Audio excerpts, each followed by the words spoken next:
ኣብ ዞባ ደቡብ ቀይሕ ባሕሪ ተጠቃምነት ህዝቢ ኣብ ትካላት ጥዕና ዕብየት ምምዝጋቡ ውፅኢት ዝተኻየደ ጎስጓሳትን ንጥፈታት ከባቢያዊ ፅሬትን ምዃኑ ምምሕዳርቲ ዞባ ኣብ ዘካየዶ ገምጋም ተገሊጹ።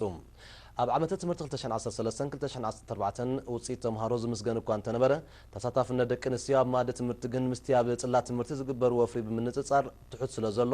ዕቱብ ምክትታል ክካየደሉ ከም ዝግባእ በርሂዩ። ኣብ መላእቲ ዞባ ንዝቆማ ኮሚቴታት ማይ ዝተዋሃበ ስልጠና ንዘጋጥም ብልሻው ንምዕራይ ተባሂሉ ካብ ማእከላይ ቦታ ክኢላ ንምምጻእ ንዝነበረ ጉዕዞን ሃልክን ኣብ ርእሲ ምውጋዱ ዝተዋደዱ ፕሮጀክታት ናይ ነዊሕ ግዜ ኣገልግሎት ንኽህቡ እውን ዝሕግዝ ምዃኑ ኣብ ዝቐረበ ጸብጻብ ተሓቢሩ። ኣብታ ኼባ ኣብቲ ዞባ ዝርከቡ ቅርስታትን ዘለዉ ኩነታትን ንምፍላጥን ብግቡእ ዝዕቀበሉ ኩነታት ንምፍጣርን ዝሕግዝ ዳህሳስ ከም እተኻየደ ክግለጽ እንከሎ ትካላት ወሃብቲ ኣገልግሎት ጽፉፍ ኣገልግሎት ንኽህቡ ዝተኻየደ ጻዕርታት ዘተባብዕ ውፅኢት ይርከቦ ከም ዘሎ ተገምጊሞም። ኣመሓዳሪ ዞባ ደቡብ ቀይሕ ባሕሪ ኣቶ ገርጊስ ግርማይ ኣብ ዘስምዑ ቃል ኣብ ንኡሳን ዞባታት ደቡብን ማእከላይን ዳንካልያ ዘሎ ሕርሻዊ መሬት ተሓሪሱ ብዛዕባ ዝዝረአሉ ኩነታት መብርህ ድሕሪ ምሃብ ኣብ ሕርሻ ብሓፈሻ መልማዕ ጀራዲን ድማ ብፍላይ ዝነጥፉ ንምትብባዕን ንምሕያልን ናይ ስልጠናን መሳለጥያን ዝሓገዝ ክግበረሎም ምዃኑ ኣነጺሩ።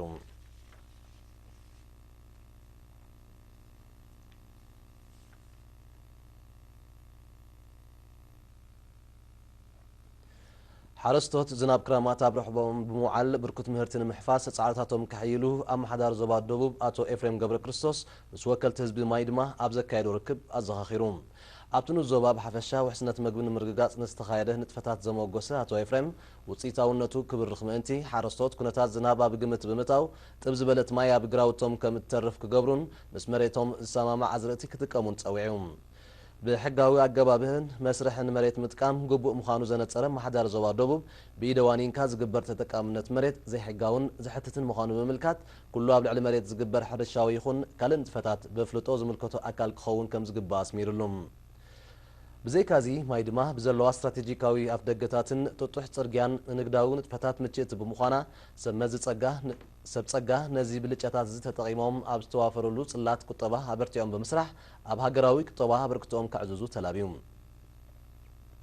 ኣብ መወዳእታ ተሳተፍቲ ህዝቢ የማናይ ኢድ ልምዓታዊ መደባት ኮይኑ ተርኡ ንምዕዛዝ ቀጻሊ ጎስጓሳትን ኣስተምህሮታትን ክካየድ ብምዝኽኻር ምስ ብዝሕ ነበርቲ ብምንጽጻር ኣብ ትካላት ጥዕና ዘሎ ሕፅረታት ፍታሕ ክናደየሉ ተማሕጺኖም።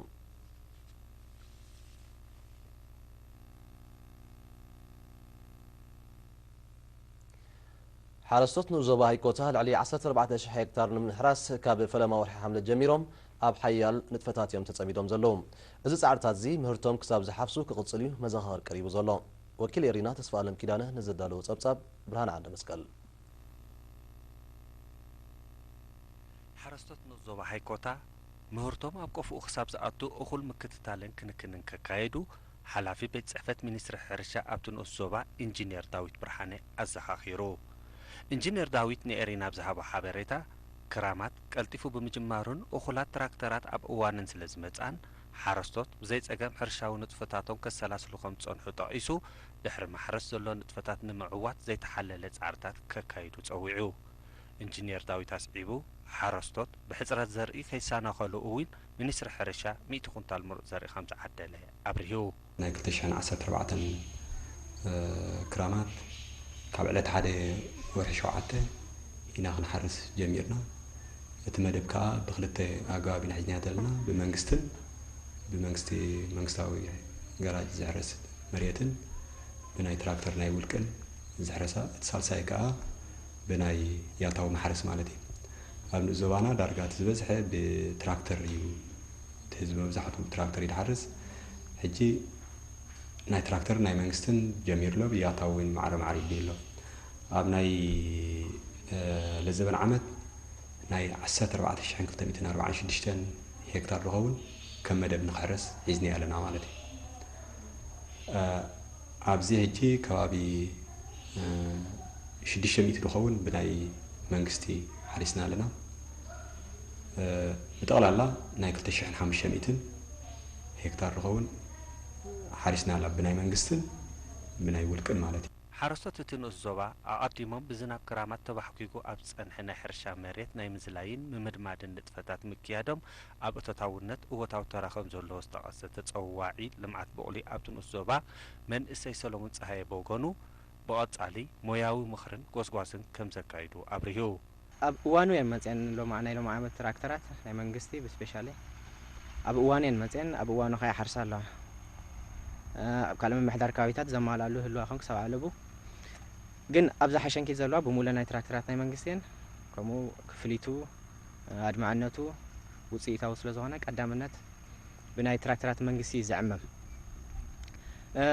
أب وانو بممصن ህዝቢ ባጉ ተዳሊ ስለ ጸንሐ መስክራማት በመሆኑ ኣብ ጽቡቕ ንጥፈታት የንዝርከባ ሓረስቶት ብወገኖም ንኤሪ ናብ ዝሃቦ ሓበሬታ ሎሚ ዓመት ትራክተራት ኣብ ግዜአን ብምምጽአን ኣብ ሕርሻዊ ንጥፈታቶም ልዑል ሓገዝ ከም ዝረኸቡ ነቲ ምሕድግ ዝበለ ናይ ሕርሻ መሬት ድማ ብያታዊ ኣገባብ ከም ዝሓረስዎ ብምምልካት ዘድሊ ቅድመ ምድላዋት ብምክያዶም ምስ ዘሎ ትስፉ ክራማት ተደሚሩ ርቡሕ ምህርቲ ክሓብሱ ትስፉዋት ምዃኖም ኣረጋጊጾም لو متقربا ده لو بحاجة تقريبا زبريت تجمتيلو يتوت نركب نعنا ده يكون اسم خالي كبص إحدى مريت يزي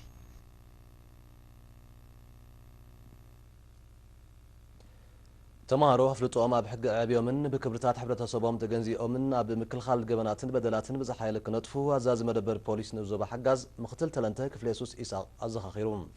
اب وفر لمعات توافيروم نزلو تمارو ابزهوا استمرو مختل تلنته كفليسوس تفتيروم نزلو بايتان صقاتاتن بزغبات تقيموم بمنفعتهم تودادرنتومن نخالوت منسيات ارايا كخونو كمون نقحاتهم ابريخوم سلامن صدتان كبابيما مبحث كصعرو تلابيوم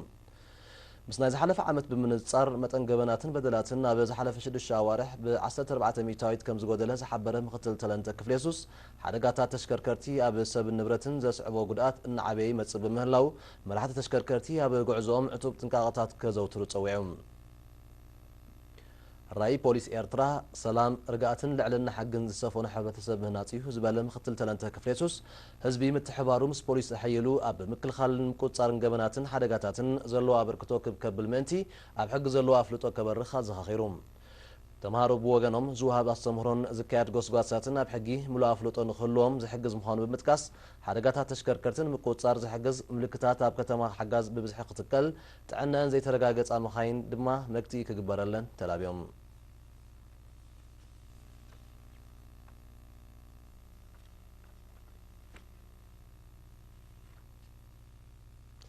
كابز قصيلو خبركم تخاتلتنا زيناتات هاغرات وصاي كلوناي تخاتلونا